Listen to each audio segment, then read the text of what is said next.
Hello, this is Dan from InsideBars.com, and in this very basic introduction video, we're going to be going over what is an inside bar, how we can recognize it in the market, and how we can utilize this pattern to be more profitable with our trades. And that's what InsideBars.com is all about. It's an automatic alert system. You select the time frames and the tickers, and those alerts come out when the pattern has formed, and it's a heads up to pay attention to that pattern because a break is imminent, and with that break is going to come a clear entry signal. Hey everyone, looking at the market rundown heading into Tuesday, May 23rd. So the SPY bulls continue the bounce, and we have filled the gap to the upside now, filling it today at the high. And this bounce is stronger than I anticipated it would be. The bulls have had nice follow through, even though each day we see long upper wicks. In my opinion, there's a combination of factors.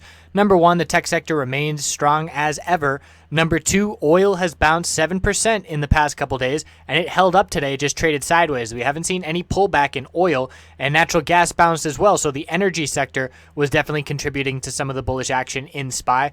But one thing I want to point out, either or, is the volume. It's the prove it indicator, and right now the bulls are not proving it. So I would be astounded if the bulls went from this dump to new all-time highs. I do anticipate a lower high is going to be set. I thought it was going to be set compared to the high of Wednesday, but clearly the bulls had the strength to get through that level. So as of now, we're watching the all-time high of 240.67, and in terms of support, we're going to be looking down at, really, we're just going to be looking for a higher low. I'm still looking for this equilibrium pattern. We see it so often after volatility. And obviously after Wednesday, we saw some significant volatility. So I am looking for a lower high and then looking to pull back and form a higher low somewhere in the mid 237 range. So in order to see that, we're going to have to see oil consolidate a bit. In my opinion, we're also going to have to see the tech sector pull back a little bit, which has been so strong over the recent past. Weekly time frame for SPY, bulls still in full control, holding exponential supports, not seeing any downside after that one-day event. And it just goes to show you all that fear that was created in one day is completely gone. It's completely forgotten by the market. And that's how you know not to believe it. The talking head spreading fear to the herd about Trump and FBI and whatever. And it's really a non-event here in the market, but it did give a good opportunity for a lot of bulls to buy. And you better believe that a lot of bulls were buying, especially with examples like NVDA in the semiconductor sector. They were all over that. So completely forgetting the market, completely forgetting the bearish last week one-day event. Look at back in March. We had a one-day bearish event. We did see a little bit more downside, but the bulls recovered, and certainly a much stronger recovery even this time. IWM is still working on the gap fill, 137.62. Nice bounces played out. Again, volume is just non-existent. So same thing, we will be looking for a lower high to form to keep this lower high and lower low pattern on the daily intact for now. If the bulls want to change that, they're going to have to form a lower high, pull back and form a higher low, and then change things to get a higher high. To think that we're just going to shoot straight up and break the lower high of 139.48, not likely to happen at all.